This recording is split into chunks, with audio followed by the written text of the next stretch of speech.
Salut tout le monde! Aujourd'hui, on va ouvrir un nouveau format. J'ai vu passer la série Acapulco sur Apple TV+, et pour ceux qui ne savent pas, c'est un reboot d'une série qui s'appelait Agence Acapulco, diffusée en 1993 et qui a duré 2 saisons. Et j'ai remarqué que depuis quelques années, on constate qu'il y a plusieurs reboots de séries. Et je me dis que ça pourrait être intéressant de regarder le pilote des 2 séries, l'original et le reboot, pour noter les différences de lancement des séries, et bien sûr, je vous donnerai mon avis sur celui que je préfère. Et pour lancer ce nouveau format, on va parler de la série Charmed. Donc Charmed, pour ceux qui ne savent pas, c'est une première série créée par Constance Burge et showrunnée par Aaron Spelling. Elle a été diffusée à partir de 1998 sur la chaîne Warner Bros. Television et compte 8 saisons. Le reboot a quant à lui été showrunné par Jenny Herman, Jessica O'Toole et Amir Hardin. Elle a été diffusée à partir de 2018 et compte 4 saisons. Les 2 séries nous racontent l'histoire de 3 sorcières, des sœurs qui forment le pouvoir des 3. Et elles vont combattre les sorciers et les démons et évoluer dans le monde de la magie tout en essayant de mener une vie normale.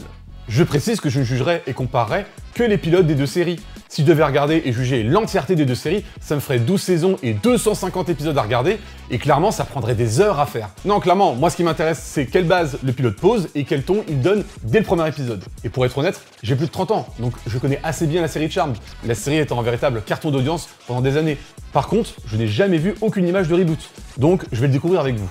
Mais pour l'instant, commençons par le pilote de la série originelle, celui diffusé en 1998. L'épisode s'ouvre sur Los Angeles où il pleut. Alors ça, dans les années 90, la pluie en début d'épisode, c'était un code pour dire « Attention, va avoir un meurtre ». On nous montre une femme chez elle qui a l'air d'être en train de préparer une sorte de rituel, et waouh, c'est joli mais ça sert complètement à rien. Et en même temps, on nous montre une personne menaçante qui descend les escaliers d'extérieur à côté de sa fenêtre. Comment je sais qu'il est menaçant? On ne le filme que des pieds ou de dos. Et surtout, il porte un impair. Bref, la femme commence son rituel, et la personne menaçante rentre dans l'appart, marche vers elle, et... Qu'est-ce que tu fais ici? Quoi? Le gars passe par la fenêtre pour rentrer chez toi, et arrive par derrière sans rien dire, et toi ta seule question c'est « Qu'est-ce que tu fais là ?» Je sais pas, moi j'aurais d'autres questions, genre « T'as enlevé tes chaussures ?» Bref, le mec la poignarde et la tue, qui est étonné? Personne, bien entendu. On découvre après les fameuses sœurs qu'on va suivre dans cette série, les sœurs Halliwell. Elles sont 3, je vous les présente.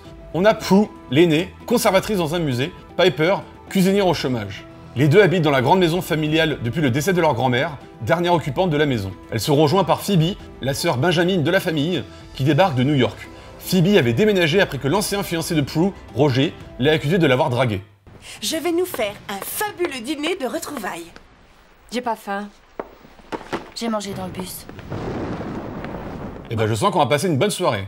Peu de temps après, Phoebe et Piper font une séance de spiritisme avec une planche de Ouija, et Piper explique à Phoebe comment elle a rencontré son mec le soir de la mort de leur grand-mère.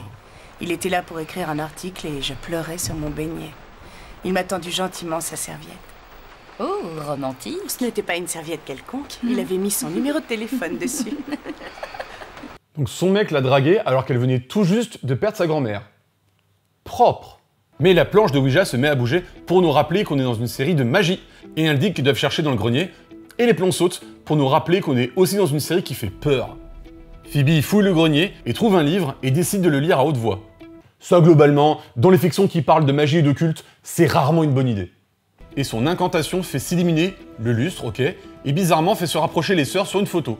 C'est le genre de mise en scène purement symbolique avec lequel j'ai un peu de mal, parce que concrètement, que ce soit le lustre qui s'illumine et pas elle, ça n'a aucun sens, à part bien sûr pour montrer aux spectateurs qu'il s'est passé un truc magique sans que les personnages ne s'en rendent compte.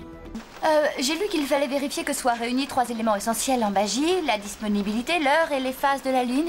Et pendant que Piper, Prue et le spectateur découvrent que Phoebe connaît beaucoup de choses sur l'univers de la magie et qu'elle est consciente du fait d'avoir donné des pouvoirs à elle et ses sœurs, on nous montre que le grand méchant garçon est dehors en train de les regarder sous la pluie, et il s'en va pour pas qu'on se pose la question « Qu'est-ce qu'il fout là? Je veux dire, s'il veut les tuer, pourquoi est-ce qu'il rentre pas et qu'il tente pas sa chance? Il me semble que ça serait quand même plus pratique d'essayer de les tuer, alors qu'elles ne sont même pas au courant qu'elles ont des pouvoirs. » Non, en fait, ce plan, il est uniquement là pour nous dire en tant que spectateur, la menace est là, et elle les connaît.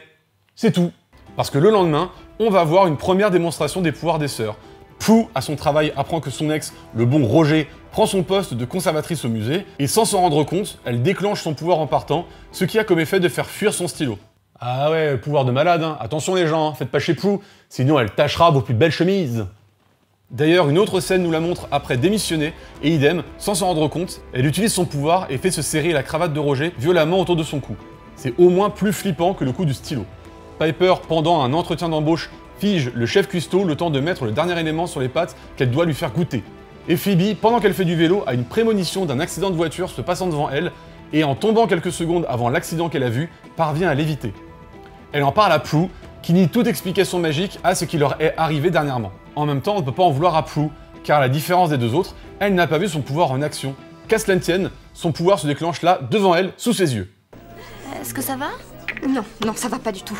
Tu m'as transformée en sorcière. Bah dis donc, j'ai l'impression qu'elle le prend bien, le fait que la magie existe et qu'elle est une sorcière. En 2 phrases, on est passé de Je n'ai et je n'aurai jamais de pouvoir. à...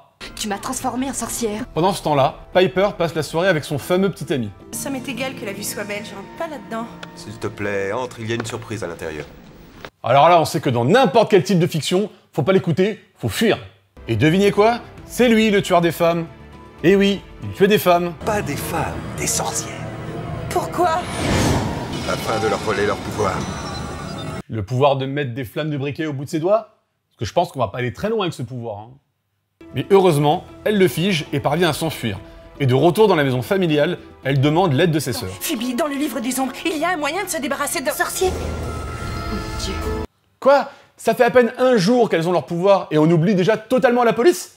Alors ok, Piper explique que la police pourrait rien contre lui comme c'est un sorcier, mais on n'a jamais dit qu'il était invulnérable. La preuve, en début d'épisode, la sorcière, elle se fait tuer à coups de couteau.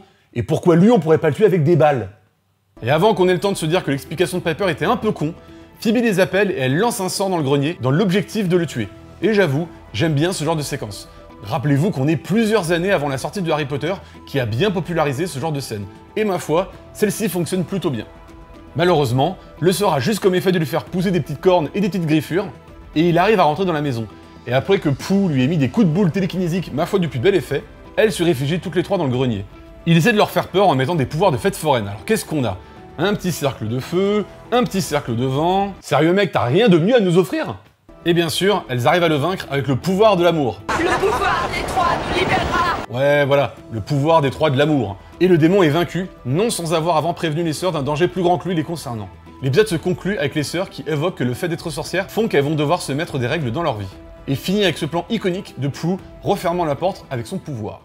Et bah c'était pas mal. Certes, il y a quelques mécaniques qui ont vieilli, et on voit qu'ils avaient un faible budget pour le pilote, mais on sent qu'ils prennent leur sujet au sérieux. Et ça fait plaisir.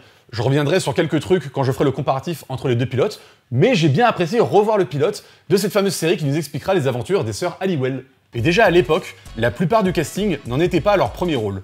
On connaissait Shannon Doherty qui avait commencé sa carrière par le rôle de Jenny dans la série La Petite Maison dans la Prairie, avant d'exploser dans la série Beverly Hills dans le rôle de Brenda Walsh. Alyssa Milano, qui joue Phoebe, s'est fait connaître enfant dans la série Madame est servie. Quant à Holly Marie Combs, elle avait joué dans la série Un drôle de shérif pendant 4 saisons avant d'être révélée internationalement avec Charmed. Il faut aussi que je parle de Rose McGowan, qui jouera la 4e sœur Halliwell après le départ de Shannon Doherty, et après l'arrêt de Charmed, jouera dans plusieurs films à succès, comme le cultissime Boulevard de la Mort ou Planète Terreur.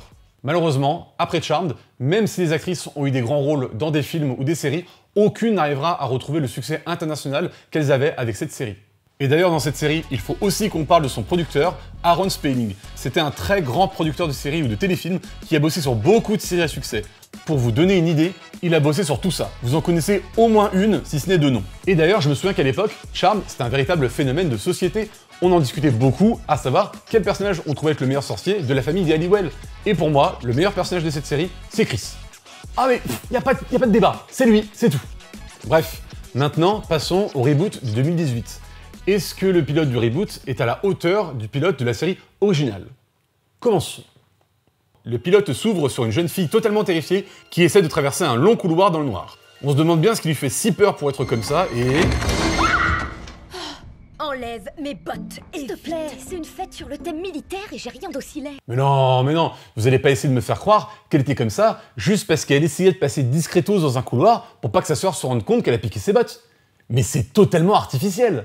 Enfin bon, c'est comme ça qu'on nous présente les 2 sœurs de la famille Vera, Mel, l'aînée, et Maggie, la benjamine. Toutes les 2 vivent avec leur mère, enseignante activiste pour le droit des femmes. Et pendant que les 2 filles sont sorties de la maison pour la soirée, l'une pour aller chez sa copine et l'autre allant dans une soirée de sororité, non sans avoir avant croisé son ex, le beau Brian, qui la suit comme un bon stalker. Pendant ce temps-là, la mère entend des bruits bizarres et...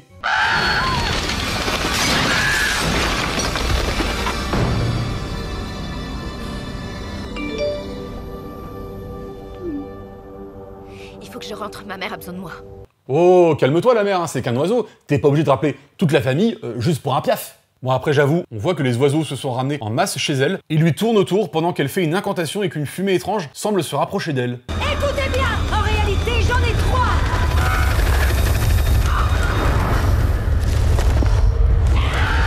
Ok, on peut mettre des coups de pression à la fumée, d'accord? Mel vient chercher Maggie à sa soirée pour qu'elle rentre toutes les deux à la maison, et arrivée chez elle, elle découvre que leur mère est morte, défenestrée. On fait un petit bond dans le temps de 3 mois, et on nous présente Messi, nouvelle en ville pour commencer un travail, et qui a l'air de connaître la mère morte, et... Bordel, arrêtez de faire ça. Si vous voulez nous faire peur, bossez vos ambiances, bossez votre scénario, mais arrêtez avec vos jumpscares de merde. Surtout si le jumpscare vient de son chef, qui sort d'un procès de harcèlement. Je ne suis pas un harceleur, je vous le dis parce que je préfère jouer carte sur table. Ok, non seulement ça le blanchit pas du tout de dire ça, bien au contraire, mais en plus il rajoute ça à la fin. Très joli chemisier. C'est mort. De son côté, Mel a repris le flambeau de sa mère sur l'activisme du droit des femmes et est en 3e année d'université et déteste copieusement ce mec, Harry, qui a repris le poste de sa mère. Pendant que Mag, elle, rentre à l'université et pense à rejoindre une sororité et quitter la maison. Mais attendez, s'il n'y a que 2 étudiantes dans la maison de leur défunte mère, qui paye les charges? Qui paye les factures? Putain, j'ai vraiment des questions de vieux proprio, moi. Quelqu'un sonne à la porte, c'est Messi, qui vient leur annoncer qu'elle est sans doute... Votre sœur.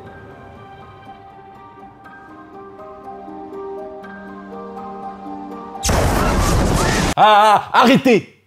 Et dans ce pilote, nous avons aussi droit à la séquence manifestation des pouvoirs. Messi au bar, trop énervé pour quelque chose, envoie valser une bouteille avec sa pensée.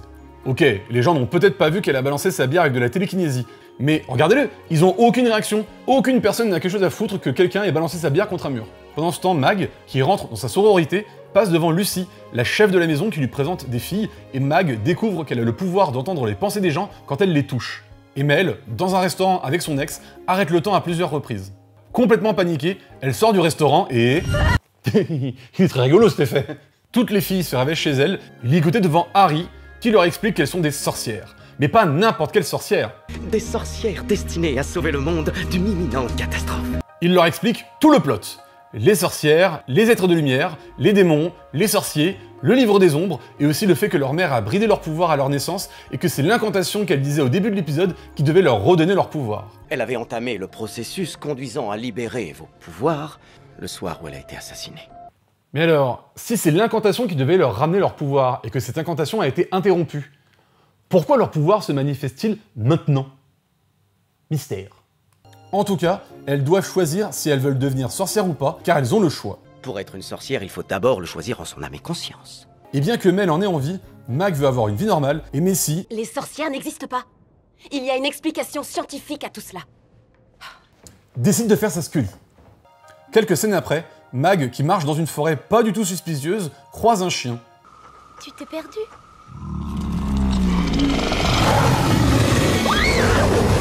Ok, et après un cut très rapide qui nous la montre rentrer chez elle et une scène d'humour pour nous empêcher de nous poser la question comment elle a fait pour distancer un chien sur des kilomètres, on nous apprend que les chiens démons, comme elle vient d'en croiser, vont toujours de pair avec un maître démon. Ouais, logique. Et le groupe suspecte donc Lucy, la chef de la sororité de Mag. Et pas le temps de trouver un plan pour la confronter parce que Mag se fait enlever, mais ne vous inquiétez pas, enlevé par la sororité. Mel arrive bien vite pour confronter Lucy, mais tout ne se passe pas comme prévu. Disparais, démon! Mais qu'est-ce que t'as fait? T'es pas un démon? Je te demande pardon? Je veux dire que théoriquement, je te trouve un peu pétasse. Ouais, c'est bien rattrapé. Mag, pendant ce temps-là, est avec le beau Brian, et on découvre que c'était lui, le fameux maître démon. Elle le combat, et Messi arrive en renfort pour le vaincre en lui balançant du bicarbonate de soude. Putain, j'en reviens pas de ce que je viens de dire. Et attendez, pour les phrases what the fuck, c'est pas fini, parce qu'en revenant, Mel nous explique comment son pouvoir se déclenche. Ça fonctionne quand je suis pas en colère. Ah, c'est génial! Bah oui, mais du coup, c'est très surprenant. Depuis quand les pouvoirs sont moralisateurs? Encore une fois, là, c'est l'air d'être là plus pour le symbole qu'autre chose. Le lendemain, Messi n'est plus si sûr d'avoir tué le bon démon, car... Il faisait pas froid, c'est ça? Quoi? Les caractéristiques se répétaient avec Brian, il faisait pas froid, ce qui veut dire que c'est pas le démon qui a tué notre mère. Et effectivement, Mel, qui est présente dans la manif pour protester contre la réintégration du professeur accusé de harcèlement, ressent bien un coup de froid étrange. Elle rentre dans l'université et se dirige vers des salles. On va vraiment essayer de nous faire croire qu'un démon envoie du froid à plusieurs centaines de mètres, et on nous dévoile que c'était le fameux professeur, le supérieur de Messi, qui est le vrai démon, qui est étonné, Personne, absolument personne. Le mec est présenté comme un possible harceleur, il fait une remarque le déplacé day one à Messi. Non vraiment, personne n'est étonné que ce soit lui. Le démon montre son vrai visage, et on remarque que l'acteur devait sortir d'un tournage de Game of Thrones. Il tente même sa meilleure attaque d'Haleine Fresh, mais rien n'y fait. Ses sœurs arrivent vite fait avec Harry, et c'est quand elles veulent essayer de lancer un sort qu'Harry les prévient que si elles veulent que le sort marche, il faut qu'elles acceptent leur statut de sorcière. Hein? Donc toi, tu donnes le choix à des filles d'être sorcières, mais tu leur demandes de faire ce choix au pire moment, quand elles combattent un démon, elles sont en plein merdier. Toi, là, c'est un moment qui te semble legit. Bien sûr que non. D'ailleurs, on se doute bien de leur réponse. Forcément, elles acceptent de devenir des sorcières, elles se tiennent la main pour former une incantation qui permet de tuer le démon, dans une séquence qui a plutôt de la gueule, il faut bien le reconnaître. Bref, le démon est mort, tout est bien qui finit bien pour le pouvoir des trois, ou peut-être pas, car avant de finir, on nous montre les sœurs communiquant avec leur mère via la planche de Ouija, et leur mère leur dit de ne pas faire confiance à Harry. Bon, bah il était aussi sympa cet épisode, et on sent qu'ils ont voulu garder beaucoup d'éléments de la série originelle. Les sœurs sorcières, le pouvoir des trois, le livre des ombres, et aussi, on va dire, les personnes éparpillées symboliquement, mais qui vont se retrouver avec l'arrivée de leur pouvoir. Parlons un peu de l'équipe de cette nouvelle série. Cette nouvelle version de Charmed est showrunnée par Jenny Orman, Jessica Huttle et Amir Hardin, qui se sont connus sur la série Jane the Virgin. Les sœurs sont jouées par Mélanie Diaz, Sarah Jeffrey et Madeleine Mantock. Ce qui est marrant, c'est que Mélanie Diaz, qui joue une femme étant en 3e année à l'université, avait en réalité 34 ans au moment du tournage et a 6 ans de plus que Madeleine, qui joue l'aînée de la fratrie. Alors maintenant, passons aux choses sérieuses. Lequel des deux pilotes j'ai préféré? Bon bah j'ai pas envie de faire mon vieux réac à base de c'était mieux avant, mais j'ai préféré la version de 98. En grande partie, hein, y a quand même des choses que je trouve que le reboot fait mieux. Mais bon, je m'explique. Bon, déjà dans la forme, on voit qu'ils n'ont pas choisi la même configuration des familles. Si dans la version de 98, ce sont 3 sœurs blanches et hétéros, dans le reboot, ils ont préféré prendre des actrices avec des origines colombiennes, portoricaines ou africaines. Et le personnage de Mel est une lesbienne. En soi, j'ai rien contre ces choix. Si le reboot veut apporter plus de diversité dans leurs personnages, pourquoi pas. D'ailleurs, c'est assez drôle, mais les deux séries ont subi toutes les deux le départ de l'actrice qui joue l'aînée à la fin de leur 3e saison. C'est sûrement une coïncidence, mais c'est assez marrant pour le souligner. On sent que le reboot veut essayer de trouver une audience de jeunes, voire d'ados, déjà en prenant comme personnages principaux une ado et une femme tout juste adulte, là où la série originale prenait le choix de nous montrer des femmes bien établies dans la vingtaine. Mais ça se voit aussi par pas mal de choix, dont la bande-son qui nous met Camila Cabello par 2 fois rien que dans le pilote. Et en soi, c'est pas un mal, mais là on a l'impression que les studios ont voulu nous dire « Eh, vous avez vu les jeunes, c'est une série pour vous, hein, on a pris des gens qui ont votre âge et on met de la musique de votre génération, alors regardez !» Mais en soi, on n'a pas besoin d'avoir des personnages qui ont notre âge ou qui soient de notre genre pour nous identifier.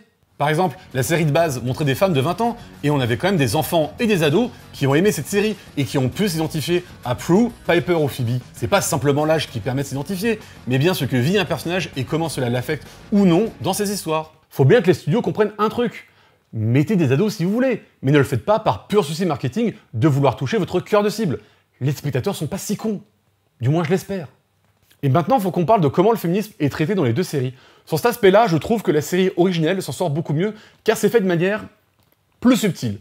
Dans le reboot, c'est fait et appuyé tellement de tous les côtés, qu'à la fin, on se demande juste s'ils prennent pas un peu leurs spectateurs pour des cons. Par exemple, on va avoir le personnage de Mel qui va nous parler de plein de concepts, comme la culture du viol ou le consentement. Et en théorie, c'est bien. Sauf que dans la pratique, c'est compliqué. Comment c'est présenté dans la série, on a plus l'impression que c'est fait de manière à se moquer du féminisme moderne.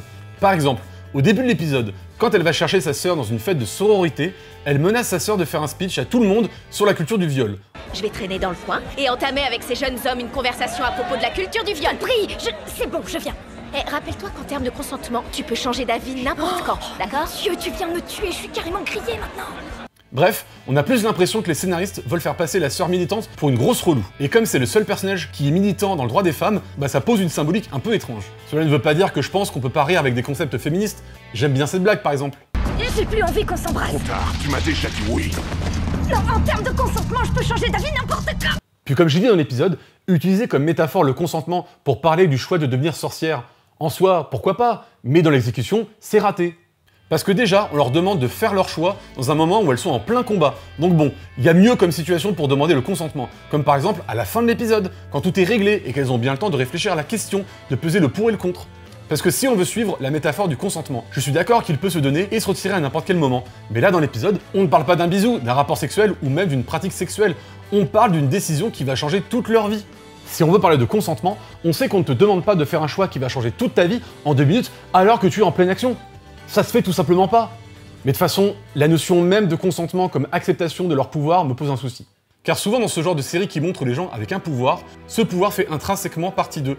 Ils ne peuvent pas le retirer, et c'est aussi ça qui les définit en tant qu'individus. Leur pouvoir est une métaphore, un symbole d'un trait de caractère ou physique, ou d'une aptitude, bref quelque chose qui est figé chez la personne. Que ce soit dans les séries de sorcières, ou même d'autres séries qui nous montrent des gens avec des pouvoirs comme les X-Men par exemple, ce sont des personnes qui sont au mieux ostracisées, au pire traquées, emprisonnés ou tués parce qu'ils sont différents. Ils ont une particularité qui les différencie du reste de la population. Ils n'ont pas décidé d'être ce qu'ils sont, ils le sont tout simplement. Donc nous montrer des personnages à qui on laisserait le choix d'avoir des pouvoirs, ça reviendrait à mon sens à dire que s'il leur arrive des soucis, c'est quand même un peu de leur faute, parce qu'elles l'ont choisi. Par contre c'est marrant, en me renseignant sur le reboot, j'ai vu que la chaîne CBS le présentait comme une version féministe, sous-entend donc que la série de base ne l'était pas. Et j'ai envie de dire à ces gens du marketing, avez-vous vraiment vu la série ? Parce que déjà, rien que dans le pilote, on a quand même devant nous une femme qui se fait piquer son métier par un homme, possiblement par vengeance vu qu'elle l'a largué, une autre qui se fait presser dans son métier par un homme, et quand elles obtiennent des capacités pour parer à ces problématiques, elles obtiennent une menace de mort qui vient d'un homme qui tue les femmes qui ont des pouvoirs pour leur voler. On peut facilement comparer ça à quelqu'un qui tue des femmes qui ont quelque chose de plus que lui pour les obtenir. D'ailleurs, à parté, ce personnage me fait beaucoup penser à Sylar dans Heroes. C'est un méchant qui, comme le petit ami de Piper, tue des gens ayant des pouvoirs pour se les accaparer. Mais en plus, Charmed, si vous avez vu la série, vous savez que les démons, sorciers ou autres ennemis qu'elles rencontreront, c'est quasi exclusivement des hommes. Alors ok, peut-être que la série de base ne parlait pas de notions féministes comme la culture du viol et du consentement, aussi ça, on n'en parlait pas trop à l'époque, mais elle parle quand même de qu'est-ce qu'est le patriarcat et comment le combattre.